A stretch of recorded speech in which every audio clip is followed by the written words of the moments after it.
நற்செய்தி வாசகம். புனித யோவான் எழுதிய தூய நற்செய்தி அதிகாரம் 10, இறைவார்த்தைகள் 11 தொடக்கம் 18.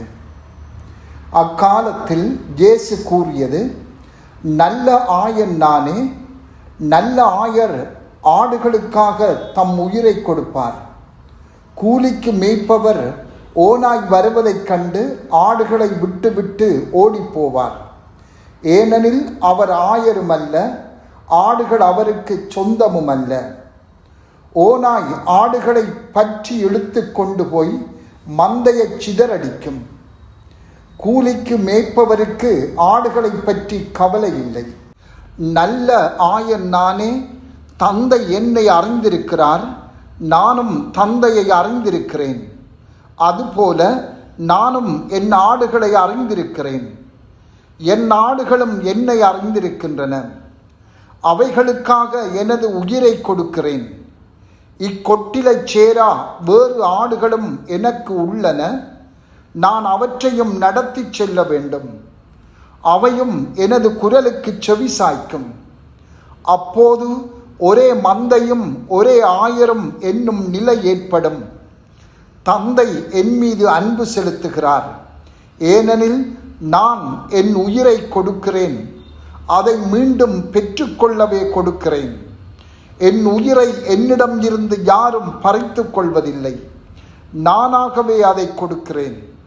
உயிரை கொடுக்கவும் எனக்கு அதிகாரம் உண்டு, அதை மீண்டும் பெற்றுக்கொள்ளவும் அதிகாரம் உண்டு. என் தந்தையின் கட்டளைப்படியே நான் இப்படி செய்கிறேன். சிந்தனை: ஓர் ஆயரை நல்ல ஆயராக ஆக்குவது எது? ஓர் ஆயரின் பணிக்கு மிகுந்த தியாகமும் நேரமும் தேவைப்படுகின்றன. ஒரு தாய் புதிதாய் பிறந்த குழந்தையின் மட்டில் எப்போதும் கவனமாக இருப்பது போல ஓர் ஆயர் தன் மந்தையை பராமரித்து கொள்வதிலே தனது நேரத்தையும் சக்தியையும் அர்ப்பணிக்க வேண்டும். விவிலிய காலத்திலே ஆயர்கள் பெரும்பாலும் புறநகர் பகுதிகளில் உள்ள குகைகளில் வசித்து வந்தார்கள்.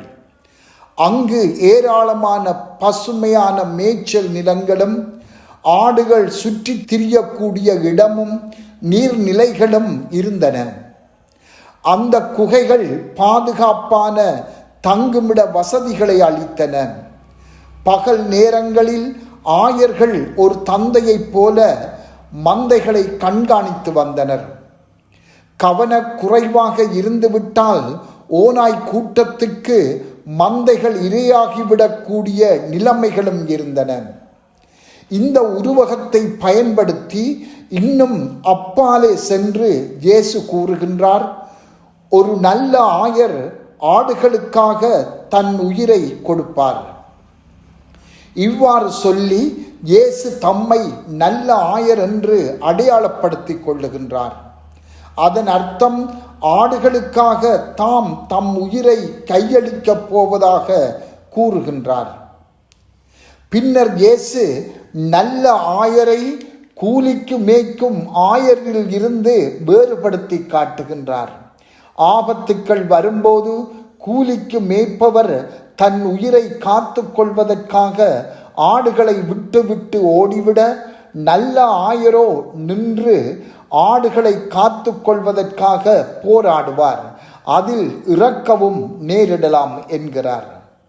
இதையே இயேசு வாழ்ந்து காட்டியும் இருக்கின்றார். இது நம்மிடம் ஒப்படைக்கப்பட்டுள்ள அவருடைய மந்தை மீது நாம் கொள்ள வேண்டிய கடமையையும் வெளிப்படுத்துகின்றது. ஒவ்வொருவரும் தம்மிடம் ஒப்படைக்கப்பட்ட மந்தையிடம் மிகுந்த அக்கறை கொள்ள வேண்டும். பெற்றோர் தம் பிள்ளைகளின் உயிரை தங்கள் சொந்த உயிரை விட மேலானதாக கருதி மிகுந்த அக்கறையுடன் பராமரிக்க வேண்டும். குருக்களும் துறவிகளும் தம் மந்தைகளை ஆன்மீக ரீதியில் வழிநடத்தி பாதுகாக்கும் ஆயர்களாக மாற வேண்டும். இவ்வாறு ஒவ்வொருவரும் ஆண்டவரின் மேய்ப்பு பணியில் பங்கு கொள்ள அழைக்கப்படுகின்றோம். எமது மேய்ப்பு பணி வாழ்வு தியாகம் நிறைந்ததாய், சுயநலமற்றதாய், முழுமையாக தன்னை கையளிக்கின்றதாய் அமைய வேண்டும். உறுதியோடும் முழுமையோடும் மற்றவர்களுக்காக தம் உயிரை அர்ப்பணிக்க முன்வர வேண்டும். இதை நம் நாளாந்த வாழ்வில் வாழவும் வேண்டும். செபம். ஆண்டவரே, நீரே என் நாயர், எனக்கு வேண்டியது ஒன்றுமில்லை. ஆமென்.